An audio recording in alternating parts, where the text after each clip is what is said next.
Hare Krishna, Namaste.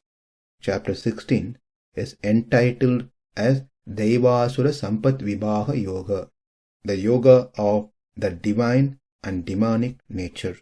Sloka 7, Part 5. Pravṛttiṁ ca nivṛttiṁ ca janā vidur āsurāḥ na śaucaṁ nāpi cācāro na satyaṁ teṣu vidyate. Those who are demoniac do not know what is to be done and what is not to be done. Neither cleanliness, nor proper behavior, nor truth is found in them. In the previous session, we ended with questions on how then Chaitanya Mahaprabhu could have a puppy. If having puppy is unclean, then why did Chaitanya Mahaprabhu do that? First thing we need to know is Chaitanya Mahaprabhu is not setting a standard here to have a dog. None of his associates did so. None of its followers did so. But the dog may be part of their pastimes, but not necessarily they become part of their life. For those who doesn't know the story, once Chaitanya Mahaprabhu was a kid, was playing with his friends and he saw few puppies. Then he got attracted to one of the puppy and he brought the puppy home.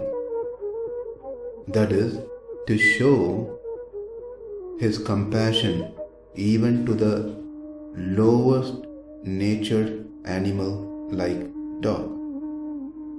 When he was a baby, there was a snake around his neck. He was playing with the snake. We can't bring snake homes and start playing with snakes. And in later stage of his life, while he was traveling in a forest called Jharikanda, he was dancing with tigers, lion and other wild animals. We can't do that. Most of the people who comes to temple can't even dance and sing with humans. What to speak about these wild animals? But getting back to the story, when Nimai brought home the puppy, his beloved mother, Sachimata, rejected to have the dog inside the house. But Nimai was very rigid. He wanted to have the puppy in the house. Then his mother told him to cleanse himself and then come back. By then, Sachimata let the dog out somewhere. But then it is said that that dog which got the mercy of Lord Chaitanya left the body and attained the spiritual world. If those who want to have pets, if they can guarantee that they can send their pet back to the spiritual world with no more life again into this material world, then they can have the pet. But we are not Nimai Pandit. We can't guarantee that to the pets. Well, one may say that we can have the pet and give them leftover prasadam, let these dogs hear the holy name, etc. But the question is, why only this one dog? Why not all other living entities? It is not necessary for one to do such things. There are many other ways, recommended ways by which we can take care of all the living entities. Therefore, let's not invent something against what has been told in the scriptures. And in the Chaitanya Leela, we don't see after this incident that Mahaprabhu was given a replacement puppy by Mother Sachi, nor Nimai went looking for another dog to bring home. So this story, this pastime, is just an exceptional one to show the complete compassionate nature of Mahaprabhu, which even delivers the dog. Then what about us who have taken shelter at the lotus feet of Mahaprabhu? Therefore, let's understand this as a special condition where the Lord decided to liberate that particular Atma from the dog's body. Let's not imitate such activities to justify our actions. Another question may come in the same line. Then what about Dattatreya, who is considered to be a partial incarnation of the Lord? We see his murti or his picture with a dog standing beside him. If dogs are unclean and inauspicious, why then Dattatreya should associate or have dog besides him? Well, we should simply understand he did not have the dog beside him. It is the dog which was standing beside him. It is not common in the Western world, but in India, dogs are everywhere.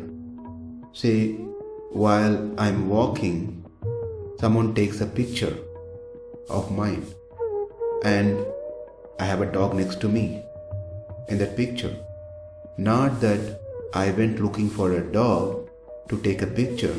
While I was walking, there was a dog which was captured in the picture.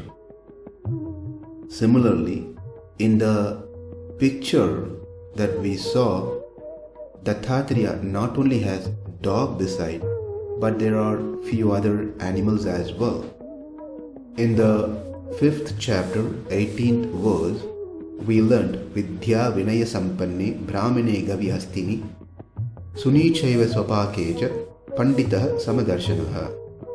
The saintly people, by virtue of their true knowledge, sees with equal vision a learned gentle Brahmana, a cow, an elephant, a dog, and a dog eater. So from this we can understand, as sages, a great saints, they don't differentiate between dog, elephant, cow, Brahmana, and so forth. It's not that I love my dog but eat the turkey. That's not how the sages are. So, Dattatreya is a saint, meaning is a renunciate.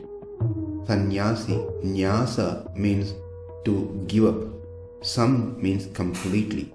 Therefore, sannyasi means one who has given up everything thoroughly, including one's family, wealth, etc. Whereas for householder, one must have home, family, etc.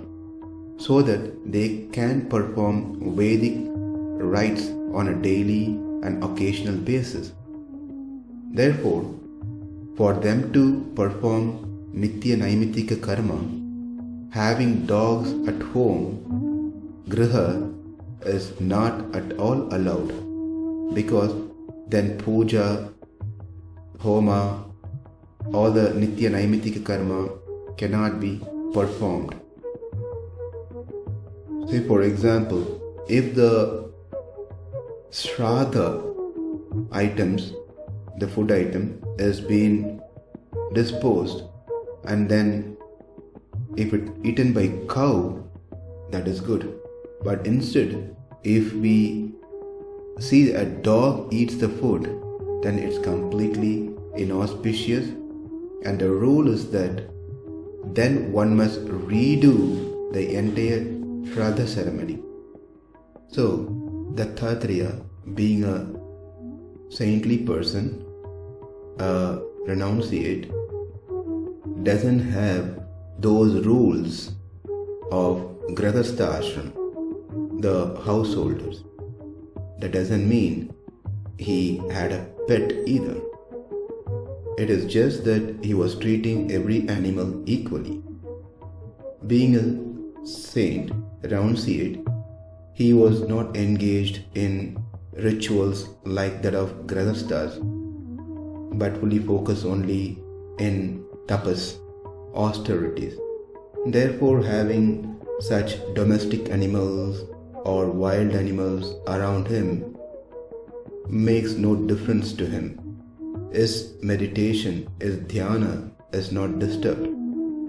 And more so ever, these animals are also not a disturbance for such saintly person. Whereas we know having dogs means most of the time barking. It is very possessive of its food, of its place, of its street.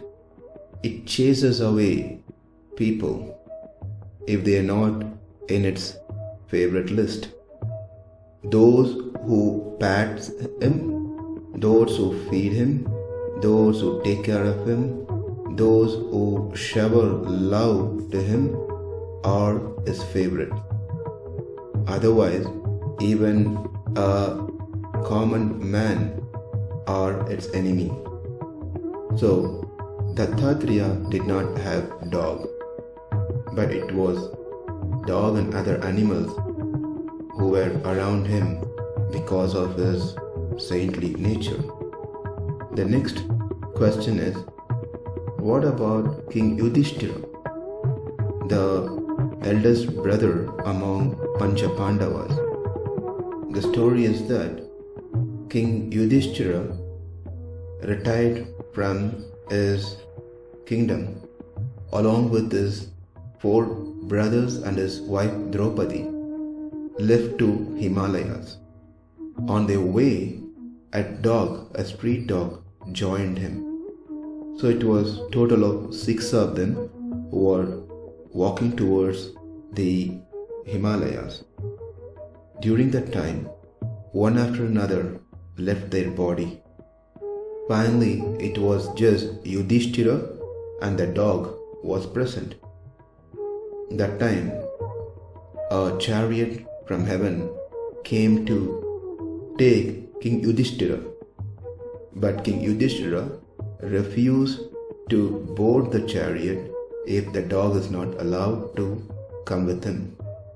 This was a final test which was given to King Yudhishthira by the Devatas to see, even in this last stage, if he is able to keep up his dharma of taking care of the dependents, taking care of any dependents for that matter. Though the king did not voluntarily adopted the dog just joined him on the way, but still he felt that responsibility of wanting to help the dog. Not otherwise. It's not that he's a dog lover, he likes to have a dog as pet. Not that he got attached to the dog, that he can't live without a dog, even in heaven. He very well knows the Dharma Shastra. He knows how to maintain and keep up with his standards, not being compromised, at the same time helping the other living entities. So the bottom line is that we show our compassion, but not compromise the standards that prescribed in the scriptures. In short, having dogs and cats at home is unclean and is very inauspicious. I sincerely apologize if this hurts anyone's feeling, as this is quite sensitive for children and maybe also adults who has pets, who love pets. But what has been shared here is for the wellness of spiritual wellness of everyone. It is said that truth must be shared irrespective of acceptance or not, but it has to be shared in a palatable, acceptable manner so people can appreciate and try to adapt it.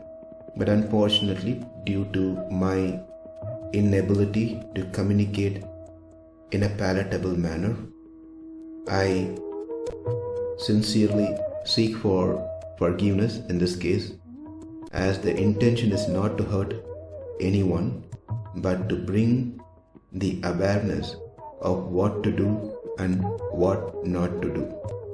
Pravṛttiṁ and nivṛttiṁ.